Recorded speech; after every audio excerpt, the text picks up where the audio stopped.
নমস্কার বন্ধুরা, সকলকে পরিপার্শ্ব চ্যানেলে স্বাগত। আশা করি সকলেই ভালো আছেন। বন্ধুরা, কেন্দ্রীয় নীতিতে রাজ্যের ১২০০ শিক্ষক শিক্ষণ কলেজের অস্তিত্ব এখন সংকটে। রাজ্যের বিএড এবং ডিএলএড প্রতিষ্ঠান বন্ধের মুখে। আজকে সেই গুরুত্বপূর্ণ বিষয়টি নিয়ে আলোচনা করতে চলেছি, তাই সকলকে বলবো ভিডিওটি প্রথম থেকে শেষ পর্যন্ত অবশ্যই দেখবেন এবং বিস্তারিত অবশ্যই জানবেন। পশ্চিমবঙ্গের সরকারি ও বেসরকারি বিএড ও ডিএলএড কলেজগুলির অস্তিত্ব একরকম মুছে যাওয়ার আশঙ্কা তৈরি হয়েছে। কেন্দ্রীয় সরকারের নতুন নীতির কারণে এ রাজ্যের প্রায় ১২০০টি শিক্ষক শিক্ষণ প্রতিষ্ঠান বন্ধ হয়ে যাওয়ার মুখে। জাতীয় শিক্ষক শিক্ষণ পরিষদ বা এনসিটিইর সাম্প্রতিক খসড়া নীতিতে বলা হয়েছে যে ২০২৫-২৬ শিক্ষাবর্ষ থেকে মাল্টিডিসিপ্লিনারি বিষয়ভিত্তিক ডিগ্রি কোর্স চালু না করলে এই প্রতিষ্ঠানগুলিকে নতুন শিক্ষক শিক্ষণ কর্মসূচি চালুর অনুমতি দেওয়া হবে না। নতুন নীতি ও কোর্সের রূপরেখাতে কি বলা হয়েছে চলুন একটু দেখে নেওয়া যাক। এনসিটি নির্দেশিকা অনুযায়ী শুধু শিক্ষক শিক্ষণের পরিবর্তে এখন থেকে বিএড ডিএলএড কলেজগুলিকে বিএ বিএসসি বা বিকমের মতো সাধারণ ডিগ্রি কোর্স চালু করতে হবে। ২০২৫ সাল থেকে চালু হতে চলা এই সমস্ত ইন্টিগ্রেটেড টিচার এডুকেশন প্রোগ্রাম বা আইটিইপি হবে ৪ বছরের কোর্স, যা দ্বাদশ শ্রেণীর পর পড়া যাবে। এটি বর্তমানে ডিএলএড এবং বিএড এর সমতুল্য হিসেবে গণ্য করা হবে। এছাড়া ১ বছরের বিএড কোর্সও চালু হচ্ছে। তবে ২০৩০ সালের পর ডিএলএড কোর্স পুরোপুরি বন্ধ হয়ে যাবে।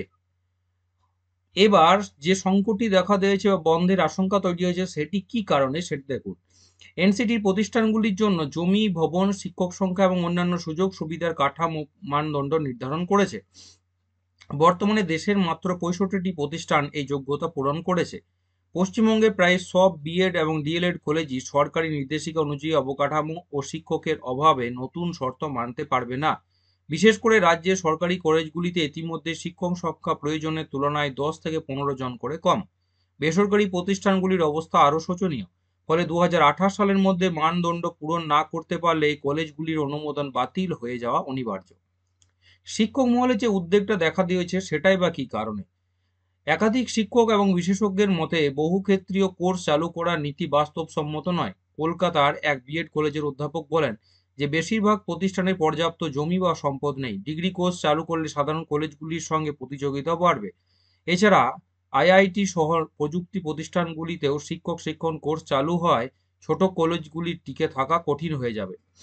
ভবিষ্যতে কি প্রভাব পড়তে চলেছে সেটা নিয়েই এবার আশ্চর্য ব্যাপার। এনসিটি নিয়ম অনুযায়ী বিদ্যমান ডিগ্রি কলেজগুলির শিক্ষা বিভাগ থাকলেও সেখানে আইটিইপি চালুর সুযোগ রয়েছে। এর ফলে শিক্ষক শিক্ষণের বাজারে কয়েকটি বড় প্রতিষ্ঠানের দখলে চলে যেতে পারে। অন্যদিকে ছোট কলেজ বন্ধ হলে হাজার হাজার শিক্ষক ও কর্মচারী চাকরি যাওয়ার ঝুঁকি তৈরি হয়েছে।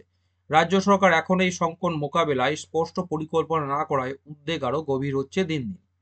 সময়সীমাটা কি? ২০২৫-২৬ শিক্ষাবর্ষে নতুন কোর্স চালু হলেও প্রতিষ্ঠানগুলির জন্য অবকাঠামো উন্নয়নের চূড়ান্ত সময়সীমা ২০২৮ সাল।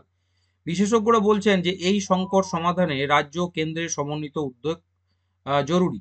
নতুন করে শিক্ষক শিক্ষণের ঐতিহ্যবাহী প্রতিষ্ঠানগুলির পতন কিন্তু অদূর ভবিষ্যতে সুনিশ্চিত হয়ে পড়বে। সুতরাং বোঝাই যাচ্ছে যে সমূহ বিপদ দেখা যাচ্ছে এই সমস্ত শিক্ষক শিক্ষণ যে প্রতিষ্ঠানগুলি রয়েছে তাদের ক্ষেত্রে, এবং এটা নিয়ে সত্যিই কেন্দ্র এবং রাজ্য একত্রে কাজ করা দরকার এবং নতুন নীতির সংশোধন করা কিন্তু অতি অবশ্যই দরকার। আসছি পরে ভিডিও নিয়ে। সকলকে বলবো যে চ্যানেল নতুন, চ্যানেলটিকে তো অবশ্যই সাবস্ক্রাইব করবেন, শেয়ার করতে ভুলবেন না, নোটিফিকেশন বেলটি অবশ্যই করাবেন, ভিডিওটা লাইক করবেন। সকলেই ভালো থাকবেন, সুস্থ